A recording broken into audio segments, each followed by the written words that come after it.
The first question I have is if you could tell us a little bit about experiences or your ideas on how technology hinders mental health and well-being.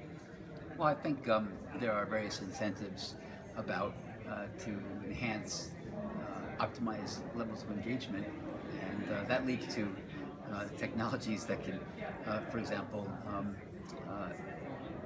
amplify the need and the urge to, for example, do repetitive tasks, focus on relatively simple gaming objectives, and that kind of thing can isolate people and remove them from the ongoing richness of personal contact in life, in the open world. Second question is how do you think technology sometimes supports psychological well-being and mental health? So I think that computing technologies, computer science more generally, have an incredible amount to contribute in terms of possibilities moving forward. I was actually an MD PhD student. I came to Stanford with an interest in MD PhD neurobiology. I was interested in mind. I moved over to AI, to computer science and artificial intelligence early on in my graduate career, but I kept my MD going. And I spent time actually, given my interest in mind, doing some rotations through some intensive psychiatry experiences, including rotating to the VA hospital in Palo Alto and Menlo Park, as well as taking group therapy sessions, studying how that works with Irving Yalom. And I have to say that I became quite interested in the power of psychotherapy and models of reflection, and, for example, how they psychiatrists work with people and the models they used, and even going back in the literature to what was Freud saying about models of mind, and how do they relate to maybe even still mysterious to computational models. So I had been intrigued by that. In some ways, given the power of psychotherapy and various kinds of psychoanalytic treatment strategies, it suggests that fluid interactive systems someday might be able to take on that role. In fact, when I look at the literature in certain areas, like, for example, complicated grieving, there's a rich literature, things people have tried, and what works and what doesn't. But those experiences and therapies are expensive, and they're not usually available to many people, and people don't even know to reach out for them. With technologies that can help people figure out they could benefit from these kinds of strategies, as well as encoding these methods into smart devices, you can imagine we'd have psychotherapy at our fingertips in a lower cost way. More generally, there are technologies being set up that can provide mindfulness experiences, relaxation experiences, rather than shooting up asteroids or watching out for the person on the horizon with a machine gun and halo or a laser weapon. You can be looking at, for example, a leaf falling from a tree and looking at some interesting parables about life, playing with ripples in the water, like a Zen garden on your device, for example. But also, you can imagine systems that would help more generally augment people's cognition, understand their blind spots, to provide a voice of support, to understand poor decision making, to expand someone's scope of attention when it comes to making a decision, for example.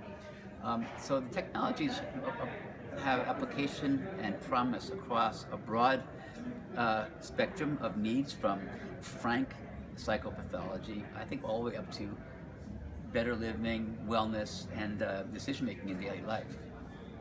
So you have been with the software industry for the whole history of the software industry.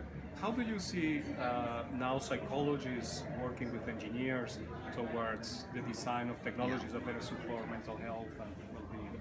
Well, certainly human factors and human-centered design has always been central in software, and the great tradition of even the Chi conference, which started out in the mid to late 80s, and how it's moved to embrace, for example, machine learning and AI as a larger field now, it's broader, captures how important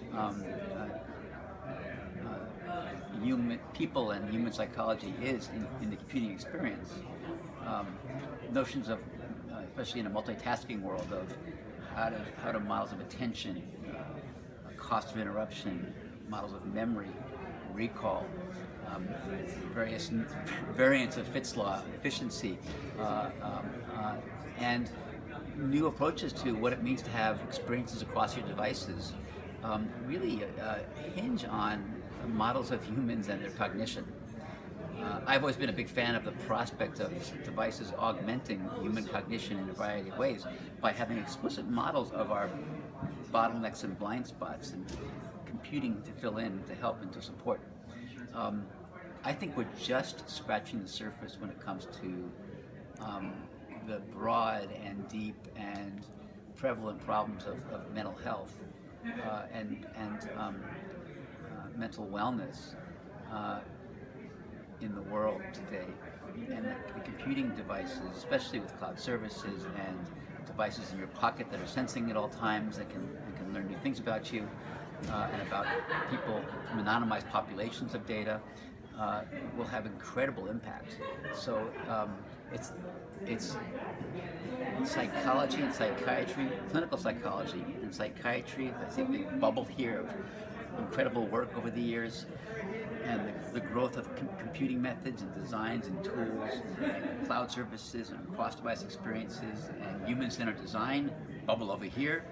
I'd say that so far these bubbles are just barely beginning to touch, and we'll see lots of sparks there and lots of productive efforts coming out in that space. Well, the industry is broad and wide, and there are different kinds of companies, from startups, and we've seen great folks working in mental health and computing in mobile devices, for example, a whole bunch of a flurry of startups in that space. I think the bigger companies have efforts. Microsoft has a health and wellness effort now, which I'm very excited about, and that I've been part of, working closely with some colleagues on that, on prospects and opportunities there.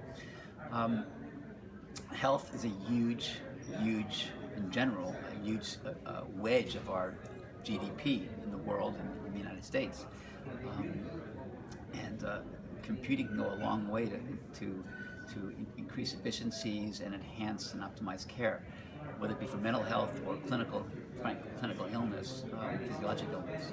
So the advice would be to both lead and provide leadership about the importance of this area, as well as to follow where the big people are doing that realize this and that are doing great work in this space. And you'll find that the big companies and the small ones.